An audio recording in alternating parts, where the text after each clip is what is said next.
আমাদের সনাতন ধর্ম অবলম্বীরা আমরা এক একজন এক একভাবে ধর্মটাকে পালন করি। সবাই এক নিয়মে পালন করতে পারি না। দেখবেন একটি কারখানায় অনেক লোক কাজ করে একসাথে, একটি কারখানায় বিভিন্ন ধর্মের লোক একসাথে কাজ করে, একটা নিয়ম শৃঙ্খলার মধ্যে তারা কাজ করে। কিন্তু দেখবেন আমরা যারা হিন্দুরা এক বাড়িতে আছি, আমাদের মধ্যে তেমন একটা ভালোবাসা নেই, দূরত্ব সম্পর্ক বাড়িয়ে বাড়িয়ে ঘরে ঘরে বদন করতে গেলেও আমাদের অনেক সমস্যার সৃষ্টি হয়। বদনশীল ব্যক্তিদের মধ্যে একজনের সাথে আরেকজনের দূরত্ব সৃষ্টি হয়। আমাদের বৈষ্ণবদের মধ্যেও আন্তরিকতা নেই, একজনের সাথে একজনের দূরত্ব সৃষ্টি হয়। তাহলে যারা বদনশীল ব্যক্তি তাদের মধ্যে কি একজনের সাথে আরেকজনের বৈষম্য, যারা বদন করে না তাদের মধ্যে বৈষম্য। এই যে বৈষম্যগুলো, এগুলোর কারণে আমরা কলির যুগে যে মহাপ্রভুর আনিত প্রেমধন এটা আমরা লাভ করতে পারবো না। সনাতন ধর্ম আমাদেরকে শিক্ষা দিচ্ছে একতাবদ্ধ হয়ে ধর্ম পালন করার জন্য। কিন্তু আমরা যখনই বদন করতে যাই তখন আমরা নিজেকে সবার থেকে আলাদা মনে করি আমার বদনটাই শ্রেষ্ঠ, ওনার বদনটাই কিছু না। পরস্পরের প্রতি আমাদের এই যে মহাপ্রভু তো শিক্ষা দিলেন জীবে সমান দেবে জানি কৃষ্ণ দৃষ্টান, সকল জীবেই কৃষ্ণ আছে। হ্যাঁ, ত্রিনাদপি শুনেছেন তরিব সহিষ্ণু অমানিনা মানদেন কীর্তনীয় সদা হরি, নিজে মানশূন্য হয়ে অপরকে সম্মান প্রদান করে। আমরা এটা থেকে দূরে সরে যাচ্ছি। আমরা সর্বদাই একমাত্র নিজেকেই বড় মনে করছি, নিজের বদনটাকে শ্রেষ্ঠ মনে করছি। অথচ আমাদের বৃন্দাবনে ছিল রূপ গোস্বামী পাদ, উনি নিজেকে কত দীনহীন মনে করতেন। হ্যাঁ, যে সনাতন গোস্বামী এবং রূপ গোস্বামী ওনারা নিজেকে একেবারে দীনহীন মনে করতেন। মুসলিম শাসকের অধীনে চাকরি করেছেন, তাই বলে ওনারা ভেবেছেন যে আমরা মুসলিমের অন্য লালিত পালিত, অতএব আমাদের সকল জাত নষ্ট হয়ে গেল, আমি আমার নিজের কুলের মর্যাদা রাখতে পারলাম না। অথচ ভক্তিতে, জ্ঞানে, বিদ্যায় তারা অনেক শ্রেষ্ঠ, কিন্তু তাদের মধ্যে অনেক দীনহীনতা। তো সেই সরগোস্বামীর অনুগত হয়ে আমাদের মধ্যে কিন্তু সেই দীনতা ভাবটা নেই। আমরা পরস্পর নিজেদের মধ্যে আছি, এটাই তো। আর ধর্মটা বর্তমানে কেমন যেন একটু অর্থের উপর নির্ভরশীল হয়ে পড়েছে। ধর্মটা পালন করতে গেলে এখন দেখা যায় যে অর্থ ছাড়া ধর্ম করা যায় না। আমার নিত্যানন্দ প্রভু ধারে ধারে গিয়ে নাম বিতরণ করেছে, তোরা কে কে নিবি রে, আমি বিনামূল্যে বিকাইব, তোরা কে কে নিবি রে। বিনামূল্যে বিতরণ করব, কিন্তু আসলে কি আমরা তার মধ্যে আছি? আমরা কিন্তু তার মধ্যে নেই। আপনি একটি নামযোগ্য মহোৎসব দিবেন, কন্ট্যাক্ট করে কীর্তনীয়দেরকে আপনি কে আনতে হবে, টাকা দিয়ে কিনে আপনি নামটা নিচ্ছেন, তাহলে এটা হচ্ছে কি অর্থ দিয়ে কিনা। আরেকটা হচ্ছে, একটা হচ্ছে অর্থ, আরেকটা হচ্ছে পরমার্থ। তো পারমার্থিক জগতে অর্থ দিয়ে কখনো মানে কি নামকে কেনা যাবে না, এটা মনে রাখতে হবে। এই যে আমি নামটা শ্রবণ করছি, নাম সংকীর্তনের আয়োজন করেছি, কন্ট্যাক্ট করে কীর্তনীয় দল এনেছি, নামযজ্ঞ হচ্ছে, ভালো, অনেক মানুষ শুনছে, দেখুন তো এটা কি ভজন হচ্ছে? যদি নামের প্রতি আমাদের ভালোবাসাটা থাকতো তাহলে আমরা তো এখানে এসে বসে নামটা শুনতাম। আমরা তো শুনি না, আমরা শুধুমাত্র দেখি রং ঢং, কোন দল কত ভালো কীর্তন করেছে, কোন দল কত সুন্দর নেচেছে, কোন দলে ভালো মৃদঙ্গ বাদকী আছে, কোন দলে ভালো বাঁশি বাদকী আছে, কোন দলে ভালো বেহালা বাজায়, কোন দলের সুর ভালো, আমরা ওগুলা দেখি।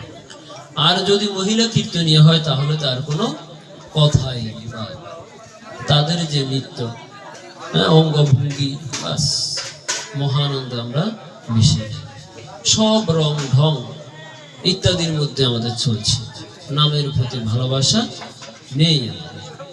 এর অর্থ কি? বদল নেই আমাদের, সুন্দরটাই আমাদের কাছে প্রধান। বাস্তবিকতা তো তাই, আমরা যা দেখতে পাচ্ছি শাস্ত্রে যে আমাদের মাহাত্ম্যপূর্ণ কথাগুলো বর্ণনা করা আছে, শাস্ত্রে যে আমাদের ভক্তির কথাগুলো আছে, আধ্যাত্মিকতার কথাগুলো আছে, সেগুলো তো আমি জানবো পরে। আগে তো আমার হৃদয়টাকে আমি কলুষমুক্ত করতে হবে, আমার হৃদয়টাকে তো আমি খালি করতে হবে, যেখানে আমি কৃষ্ণ ভক্তির কথাটাকে রাখবো। কিন্তু আমার হৃদয়টা তো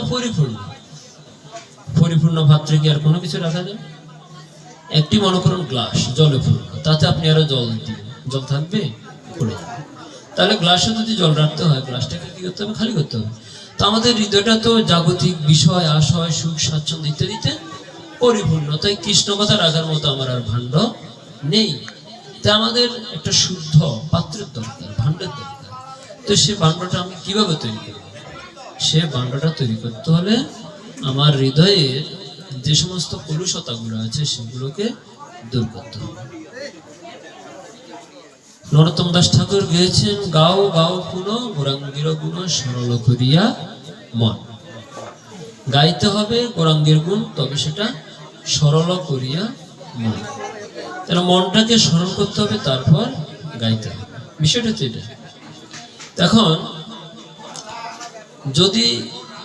আমরা যদি জন্মের পর থেকেই একেবারে মনে করুন জ্ঞানী, বিজ্ঞ, শুদ্ধ মহাত্মা হয়ে জন্মগ্রহণ করি, যদি আমি সকল কিছু শিখে জন্মগ্রহণ করি, তাহলে তো আমাদের শেখার আর কোনো প্রয়োজন নেই। কিন্তু আমরা তো সবকিছু শিখে জন্মগ্রহণ করি না। তাহলে এখানে যে বৈষ্ণব কবি বলছেন, নিজের মনটাকে সরল করে তুমি কৃষ্ণ নাম করো, গৌরাঙ্গের গুণ করো। তো এখন গৌরাঙ্গের গুণ নাম, কৃষ্ণ নাম করতে হলে তো আমার মনটাকে সরল করতে হবে। এখন আমার মন তো সরল হচ্ছে না, তাহলে মনটাকে সরল করতে হলে কি করতে হবে? এই জন্য নাম অপরাধের মধ্যে বলা আছে, দশবিধ নাম অপরাধের মধ্যে বলা আছে যে নাম করার ক্ষেত্রে আমাদের অপরাধ শূন্য হয়ে লও কৃষ্ণ নাম, কৃষ্ণ মাতা, কৃষ্ণ পিতা, কৃষ্ণ ধনপাল। অপরাধ শূন্য হয়ে আমাদেরকে নাম নিতে হবে। তো অপরাধ শূন্য হয়ে যদি নাম নিতে হয়, আমাদের তো অপরাধের শেষ। আর যদি আমি এই অপরাধ থেকে মুক্ত না হতে পারি, আমার পক্ষে কোনোদিন নাম করাও সম্ভব নয়। বিষয়টা এরকম নয় কি? কিন্তু না, এখানে বিষয়টা অন্যরকম, ব্যতিক্রম। অর্থাৎ অপরাধ শূন্য হয়ে যদি নাম নিতে হয়, আমার তো প্রতি পদে পদে অপরাধ হচ্ছে, পাপ হচ্ছে, চিন্তা চেতনায়, কর্মে, আমার দৈহিক, মানসিক, বাচিক সব প্রকারে আমার পাপ হচ্ছে, অপরাধ হচ্ছে। তাহলে আমি এ পাপ থেকেও মুক্তি লাভ করতে পারবো না, অপরাধ থেকেও মুক্তি লাভ করতে পারবো না, শুদ্ধ সত্য হতে পারবো না। তাই আমার পক্ষে নাম করাও সম্ভব হবে না। কিন্তু না, এটার ব্যাখ্যাটা হচ্ছে এরকম, যদি এই অপরাধ মুক্ত হয়ে নাম করতে হয়, তাহলে এই অপরাধ থেকে মুক্তি দিতে পারে কে? একমাত্র নাম। না, সর্বমহাপ্রায়শ্চিত্ত যে প্রভুরই নাম। তাহলে এই নামই একমাত্র পারে আমাদেরকে সকল প্রকার পাপ থেকে মুক্তি দিতে। তাই আমাকে কি করতে হবে? এই নামটাই গ্রহণ করতে হবে। এই নাম করিতে করিতে আমার সকল প্রকার পাপ মুক্ত হয়ে একদিন আমি শুদ্ধভাবে এই নাম গ্রহণ করতে পারি। এই জন্য এই নাম গ্রহণ আমাকে করতে হবে, নাম করতে হবে। আমাদের ছোট্ট সোনামণি যারা শিশু, তাদেরকে দিয়ে নাম করাতে হবে। দেখুন, সে কিন্তু নামের অর্থ বুঝে না, নামের মহিমাটা সে বুঝে না, কিন্তু তাকে অভ্যাসটা করাতে হবে। যখন তার অভ্যাসটা হবে, এই অভ্যাসও কিন্তু একটি নামের ফল প্রভাব পেলে, শ্রদ্ধয়া হেলয়া বা ভৃগুবর শাস্ত্রে বলা হয়েছে, যদি কেউ অশ্রদ্ধায় নাম নেয়, শ্রদ্ধার সহিত নাম নিলে তো তার মঙ্গল হবে। যদি কেউ অশ্রদ্ধার সহিত নাম লয়, কেউ যদি অবহেলায় নাম লয়, তথাপি নামের দাহিকা শক্তি আছে। তাই ছোট্ট শিশু যদি নামের মহিমা নাও বুঝে, তাকে দিয়ে নাম করাতে হবে, তাকে দিয়ে কৃষ্ণ নাম করাতে হবে। ছোট শিশুকে একটা জপথলি ধরিয়ে দিতে হবে। যদি সে জপথলি নিয়ে নাম করে, অপরাধ হবে হোক, অপরাধের ভয়ে যদি আমরা নাম করা ছেড়ে দিই, তবে কখনো নাম করা হবে না। যদি আমরা পড়ে যাওয়ার পরে না হাঁটি, তাহলে কি হাঁটা কখনো শিখতে পারবো? ডুবে যাবো এ বয়ে যদি সাঁতার না কাটি, তাহলে কি কখনো সাঁতার কাটা শিখতে পারবো না। তাহলে বিপদ থাকবেই। এই বিপদের মধ্যে দিয়ে আমাদেরকে বিপদটাকে জয় করতে হবে, বিপদকে ভয় পাওয়া যাবে না। তাই এই জড়তাতে সকল প্রকার কলুষতা আমাদের মধ্যে থাকবে, এই কলুষতার মধ্যে দিয়েও আমাদেরকে নাম গ্রহণ করতে হবে।